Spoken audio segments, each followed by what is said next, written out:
Shalom, Bwana Yesu asifiwe sana sana sana.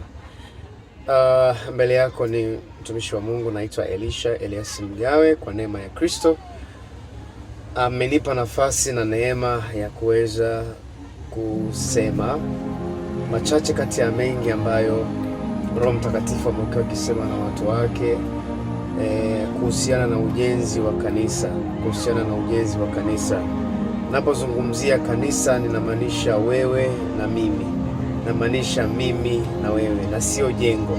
Kwa hiyo ujenzi wa kanisa ni kujengwa kwa mwanadamu katika utimamu, katika uelewa, katika hekima, katika maarifa, katika kicho cha kumjua na kumfanania Kristo. Bwana Yesu asifiwe.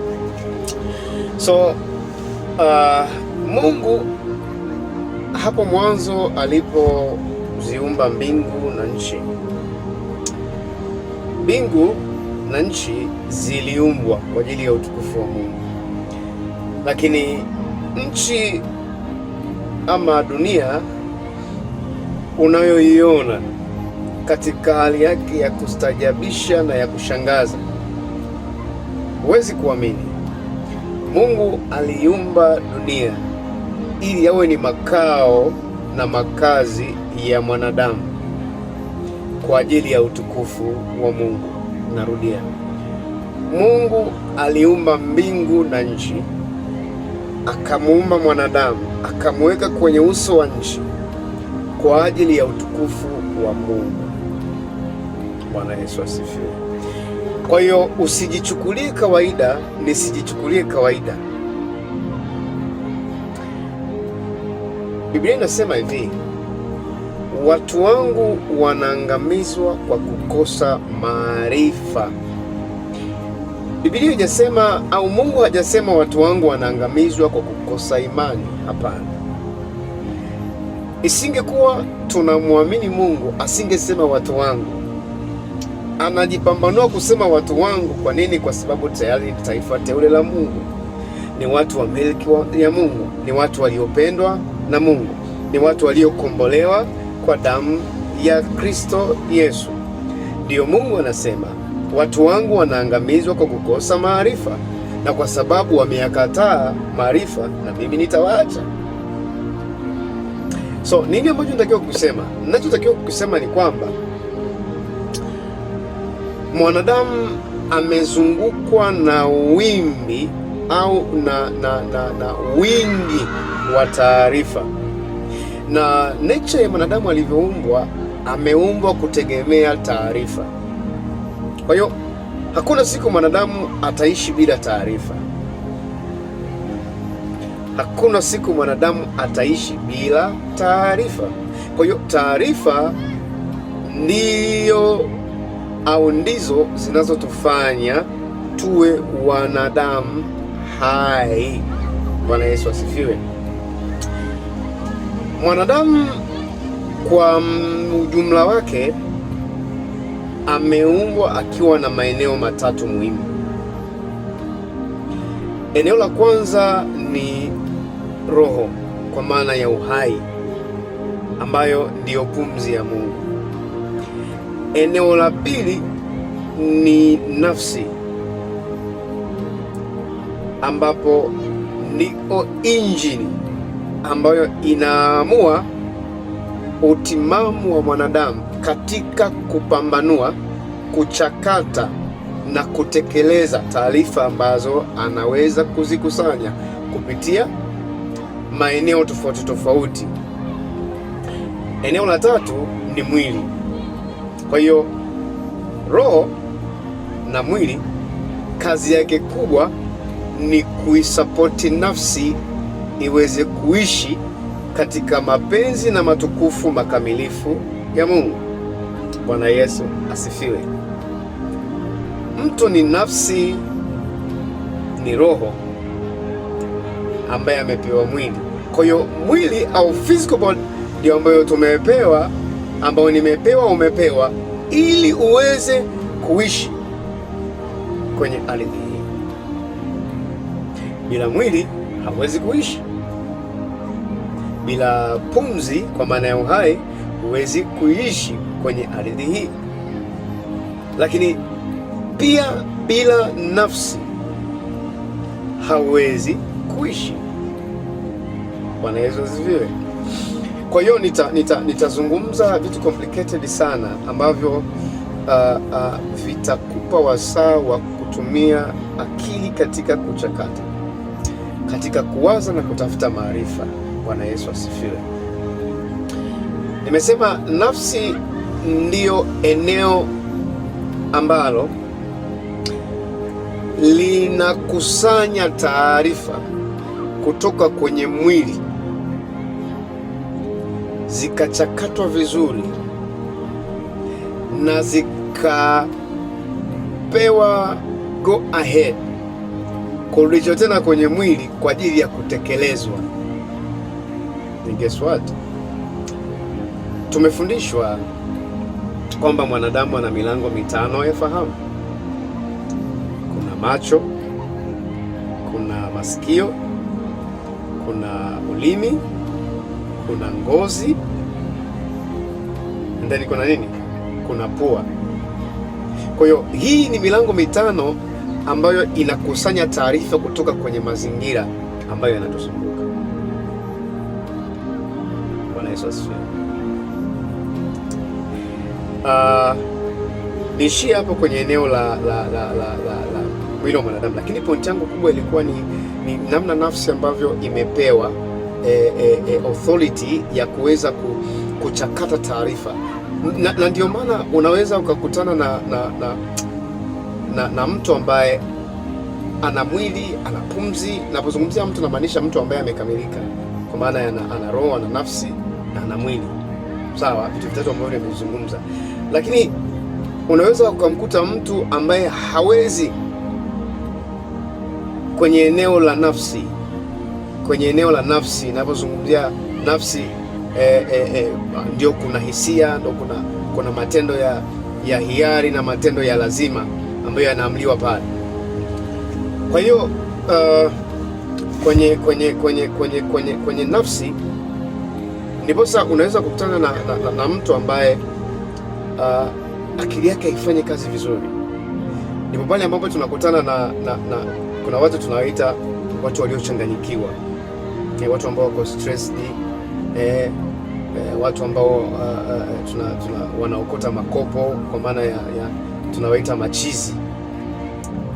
Chizi manake sio kwamba amekufa, no, anaishi, ana mwili, ana pumzi, lakini eneo lake la kuchakata taarifa ndipo kuna tatizo. Sasa hapo ndipo kwenye mtu mwenyewe. Haleluya. Ndiko pointi yangu ilikuwa inaenda hapo, kwamba mtu ni nafsi. Biblia inasema hivi, Mungu alipomfanya mwanadamu kutoka katika mavumbi ya ardhi, akampulizia pumzi ya uhai, akawa nafsi hai. Akawa nafsi hai, kwa maana akawa na uwezo wa kufikiri, akawa na uwezo wa kukusanya taarifa, na akawa na uwezo wa kuchakata taarifa na kuzitendea kazi taarifa alizoweza kuzikusanya kwenye eneo la nafsi. Haleluya. Twende sawa sawa. Wewe ni shahidi. Tumesoma elimu yoyote, lengo lake ni kumtengeneza mtu. Yaani ni lazima mtu awe programmed kwenye eneo fulani. Ndio uhalisia.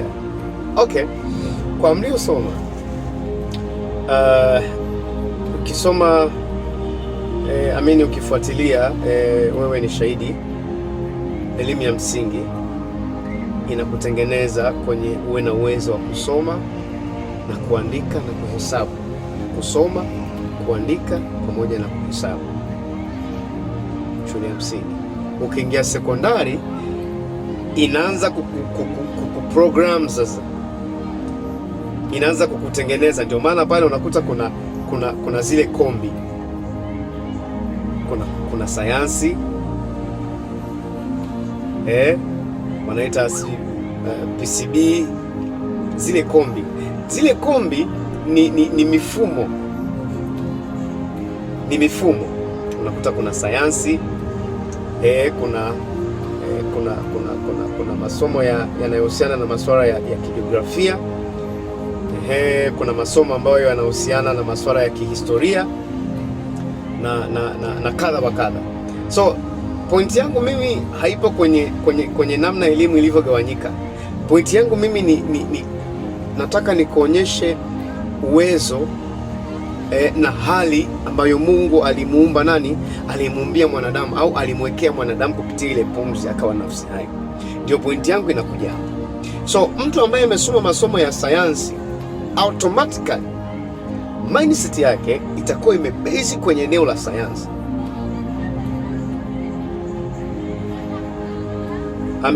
Yes, mambo ya sayansi. Sayansi nilikuwa namaanisha nini? Nilikuwa namaanisha kwa mfano madaktari. Twende kwenye madaktari. Mpaka aje awe daktari bingwa, ana a lot of miaka ambayo anatakiwa asomee. Miaka kuanzia 7, at least miaka 7 na kuendelea, miaka 7 plus. Lakini lengo la miaka 7 plus ni nini? Ni kuitengeneza mindset ya huyu mtu iingie kwenye mfumo wa kidaktari.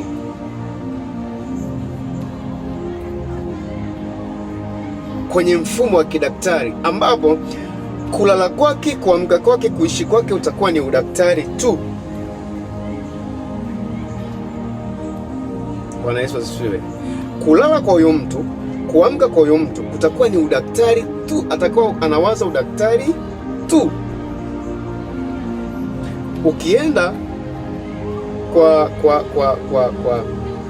kwa watu wanaosomea labda mambo ya kihistoria au mambo ya kale, napo kuna mfumo ambao unamtengeneza mtu huyu ambaye kulala kwake, kuamka kwake, maisha yake kwa ujumla yatakuwa yamebase kwenye maeneo ya kihistoria tu. The same time kwenye masuala ya kiuchumi, mtu anapoamua kusomea uchumi, maana yake amesacrifice maisha yake yote kuhusiana na masuala ya kiuchumi. Ndio maana huwezi kukuta mtu ni daktari bingwa, ni mchumi aliyebobea, sijui ni mtaalamu wa masuala ya miamba, sijui ni mkemia mkuu, sijui amebezi kwenye masuala ya madini, sijui amebezi kwenye masuala ya kielimu, sijui amebezi kwenye masuala. Haiwezekani. Lazima uwe programmed kwenye eneo moja ili aweze kufanya kazi kwa ufanisi. Bwana Yesu asifiwe.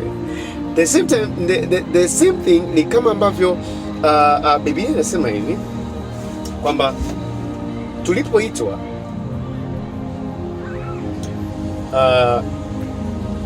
Mungu aliwatoa wengine miongoni mwa wengi kuwa mitume, kufanya kazi za kiutume. Maanake walikuwa programmed kwenye eneo la kiutume, walikuwa na spirit ya kiutume. Kuna watu walikuwa na spirit za kinabii. Kuna watu walikuwa wamepewa spirit ya kiuchungaji, ya kuweza kuchunga. Watu walipewa spirit ya uinjilisti. Sawa? You get my point? Uinjilisti. Sasa haiwezekani mtu mmoja akafanya huduma zote, ni kitu ambacho hakiwezekani. Ndio pointi yangu ambayo nilikuwa najaribu kusema kuhusiana na mwanadamu jinsi alivyoumbwa. So mwanadamu ameumbwa akiwa na uwezo mkubwa sana. Can you imagine? Hii dunia unavyoiona pamoja na sari zake zote, vitu vingi sana vya ajabu na vya kushangaza, lakini vitu vyote hivi ameumbiwa aweze kutawala mwanadamu. Ndipo Mungu anasema hivi, Mungu alipomuumba mwanadamu akamweka kwenye ile bustani aweze kuilima na kuitunza, lakini pia akapewa kumiliki na kutawala